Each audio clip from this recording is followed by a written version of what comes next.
Hi guys, hope everyone is doing good. In the previous session, we learned how to write coherently.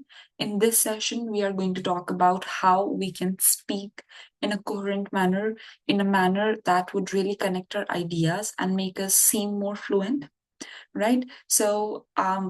Basically, for seeming more fluent, again, we need to follow a structure. While we are speaking, we need to say what is something that we believe in, and then slowly move forward to the other things, right? So again, it will follow a similar thing. You will have an introduction, you will explain your ideas, right? So you will start with a basic point, you will start explaining, you will probably give examples about it, and then you will conclude it. This is majorly how almost everything works.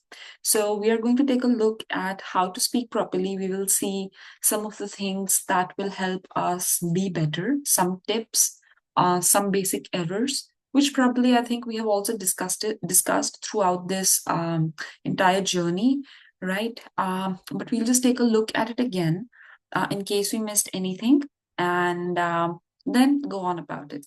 So let me just share my screen.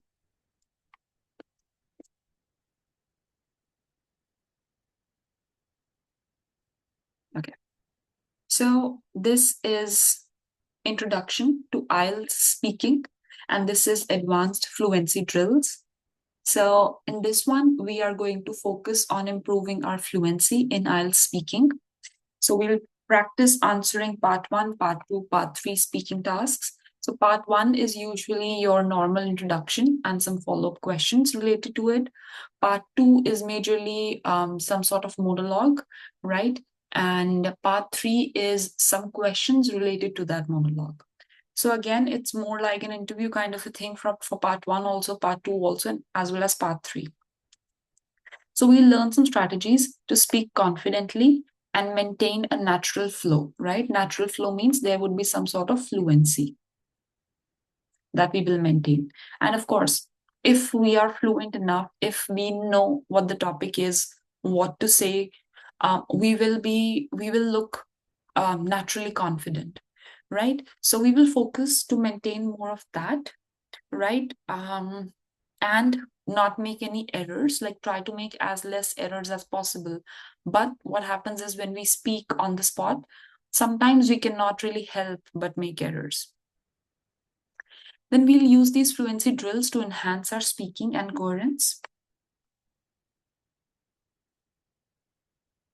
Now, what is fluency when it comes to speaking? Fluency refers to the ability to speak smoothly without long pauses or hesitations, right? So we don't have a lot of hesitations, we don't have a lot of long pauses. That is basically what fluency is. A fluent speaker can express ideas naturally, right? So he is able to speak naturally. He he maintains a good pace, means he is not too slow, not too fast. He knows how to maintain the pace, and he responds to questions easily.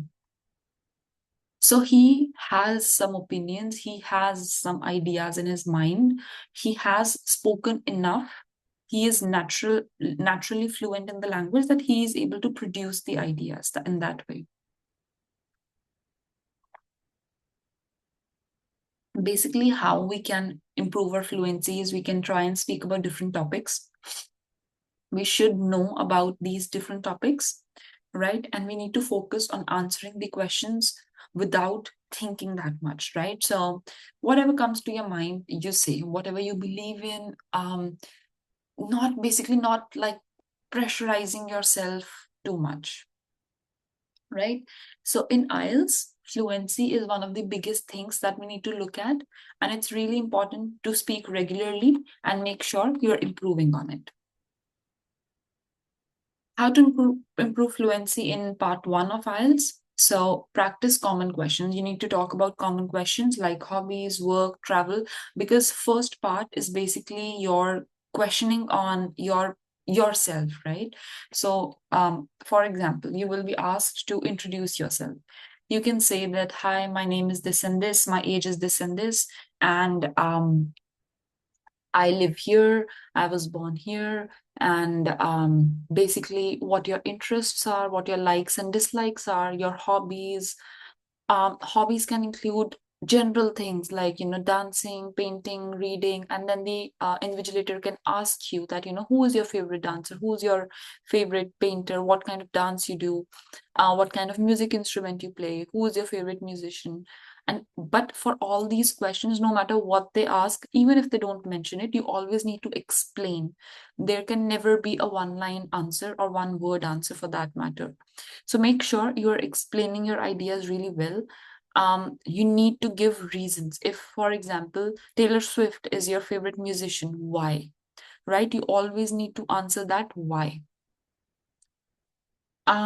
Talking about traveling, if you're interested in some particular thing, you need to be able to answer that, right? And after that, your invigilator can also ask you basic general questions like, why do you think traveling is such a big thing in today's world? So you can say after COVID-19, since people were restricted to their homes, they realized the importance of traveling and going out, right? That is why the trend has increased. Also, because of the coming of social media, the trend of exploring places and learning through that has really increased. So things like that, you will have to sort of innovate your answers and try to explain it to them for part one. Then you need to extend your answers. Again, you can extend by giving examples, right, from your personal life, because this is related to your personal self only. Try to focus on natural speech. Try to make a conversation instead of just responding, right? So try to imagine that, you are speaking with your friend and you are responding to them, right? So that would be a really great way of making conversation and being natural, right? So if you will think that, this is an invigilator and I'm just speaking, she's asking me, and it's like an interview. So it should not be like an interview. It should be more like a conversation for you, right? Um, and I would suggest that do not overthink a lot. Do not overthink about, what should I say? What should I not say? Because in the end, your opinion does not really matter that much as your fluency. They don't want to check your, if you like sports or not. You can say, I don't like it, right? Or you can have a certain opinion on something, because opinions are very subjective, right? So you can have like a normal opinion. Um, yeah, and I would say that that should be it. You need to avoid, um, taking long pauses just to think in the middle of speaking. So speak slowly, I would say, but make sure you're not taking too long of pauses, right?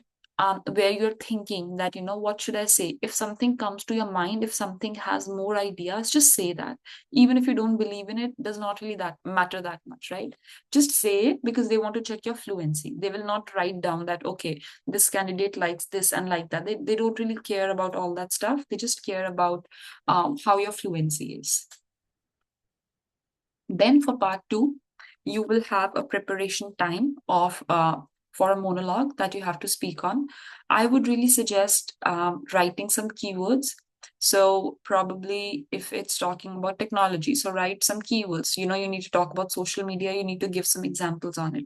So just write social media and then the examples. So you can write Insta, Facebook, and all in short, right? Not big. So you need to use acronyms. You need to use like small things, like for Facebook you can write FP, which is an acronym. For short versions you can write Insta. You can use slangs just for writing, not for speaking really. For speaking it should be a little bit formal, right? Not completely informal or anything. So take advantage of that.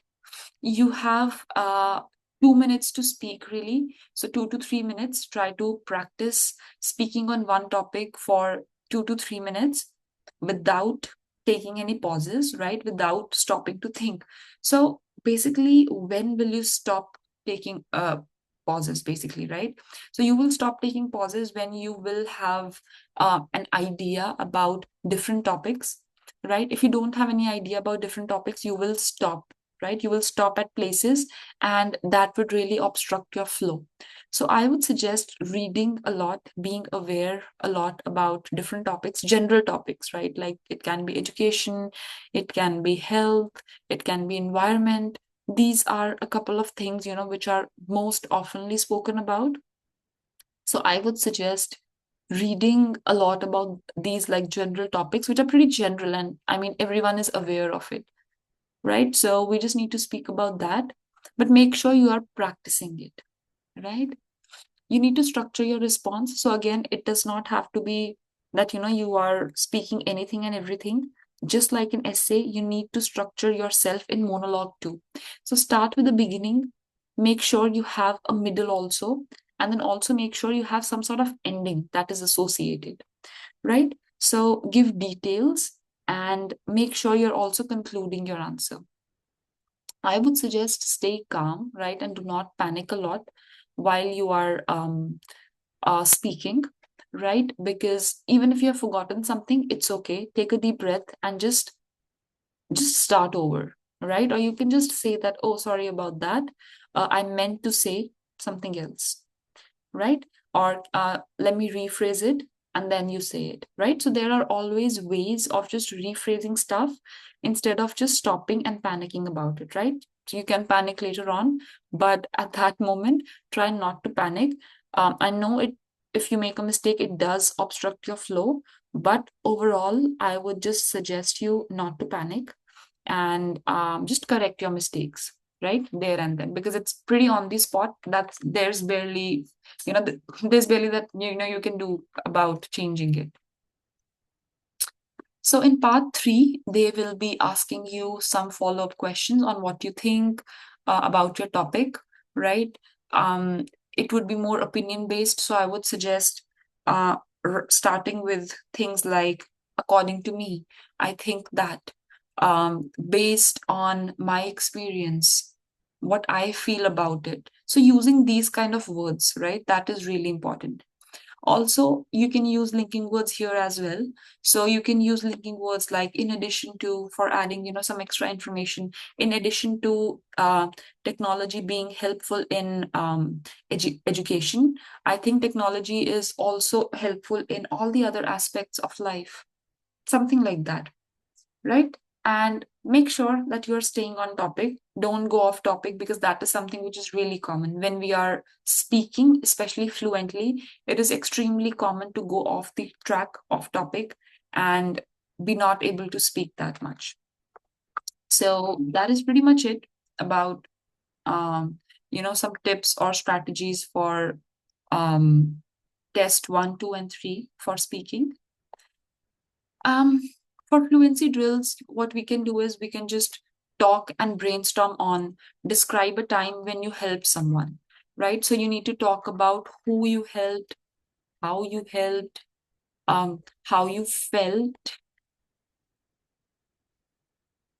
right? Describe the environment where it was, describe the exact situation of what happened, um, talk about the people involved,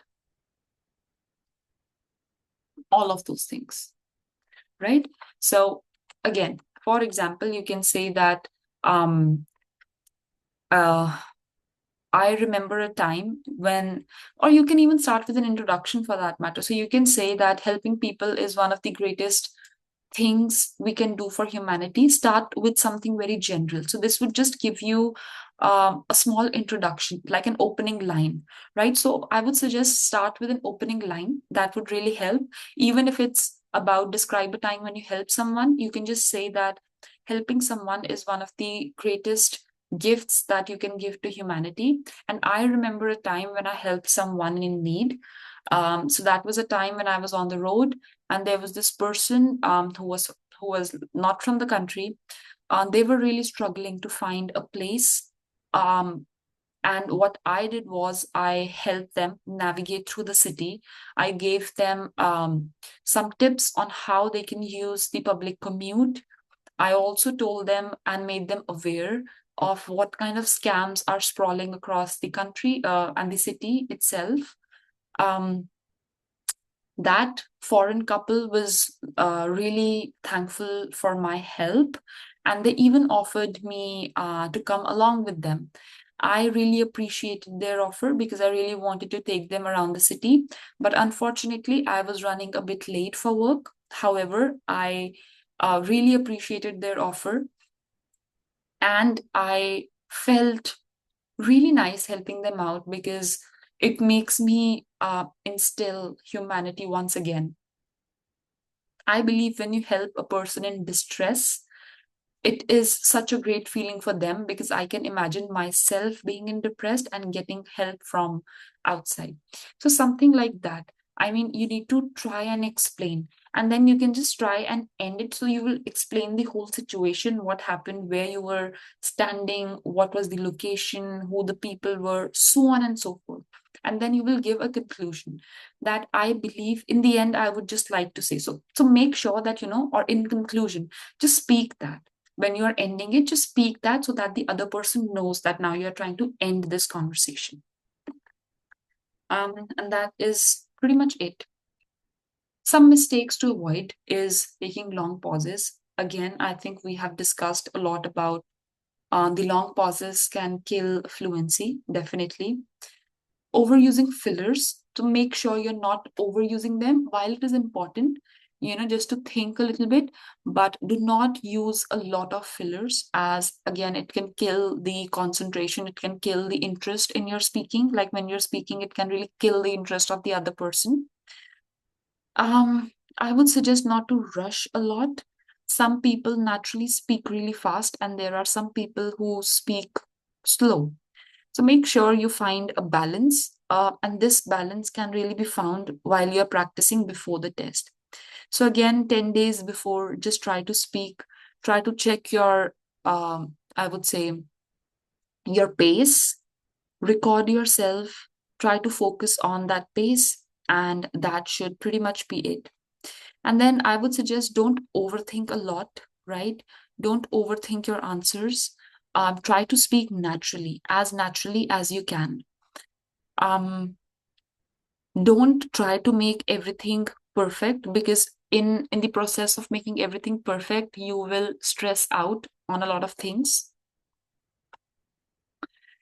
And that is pretty much it. What you can do is you can try to speak about more topics. Technology and education is one such. So, for example, your discussion topic could be the role of technology. When you get that extra minute of preparing, you can just say, for example, the role of technology in education. So you can say that it has offered education. Technology has offered. So just mention COVID-19 first of all, because through COVID-19, we were able to understand the importance. Talk about long distance education. Talk about connectivity. Talk about accessibility, right? Then talk about time saving, because we don't have to go out, right? So we have 1, 2, 3, 4, 5 points we already have, and we still, it's not even like 30 seconds, right? So we can write more. So you can also talk about different apps that are there, right? um, creativity, opportunity to advance in career, short, like it's tailored, courses are tailored to your preferences, etc. So we already have 1, 2, 3, 4, 5, 6, 7, 8, 9, 8 things that we can speak about, when it comes to technology. And this is only because I have a little bit of idea of about how it works, right? How technology works, especially in education, because I have probably read about it. So you need to read, you need to be aware, you need to make yourself aware. You need to connect these ideas well using linking words, because not just creating ideas is important, but also be able to link them. Now, if you want to extend yourself, always say that in real life, or maybe give a real life example about it, right? And that is pretty much it about what you can do. And then the person is going to ask you some follow-up questions. So you can say, in my opinion, according to me, for example, with me this has happened, etc., so on and so forth, basically. So coming to an end, we reviewed some structures, some fluency tips for part 1, 2, and 3. We also talked about some mistakes that can happen and how we can avoid them, and what is basically the importance of fluency, what is the importance of cohesion and coherence, so on and so forth. Um, Again, your homework could be researching about a particular topic. Probably get a list of topics, right? From like just Google it, or maybe just umbrella terms like education, technology, environment, so on and so forth. Try to speak about them, try to research about what can be the points. We might think that, okay, if it's a common topic, we already know. But then you won't know it until and unless you start speaking it, right? So I would suggest go ahead, start speaking on these topics, start providing examples, record yourself, and then you will be able to have a better idea, a clear idea of what is lacking in your preparation and what are the things you need to really focus on. Right. So, with that being said, I think we are towards the end of our lesson. And again, practice is the key. So make sure you're practicing and practicing consistently, right? There is always room for improvement, right? No matter what part of IELTS it is, no matter what section of speaking it is. So again, as long as you practice well, as long as you are, making the most of it, you should be good to go. And with that being said, I will see you in the next session.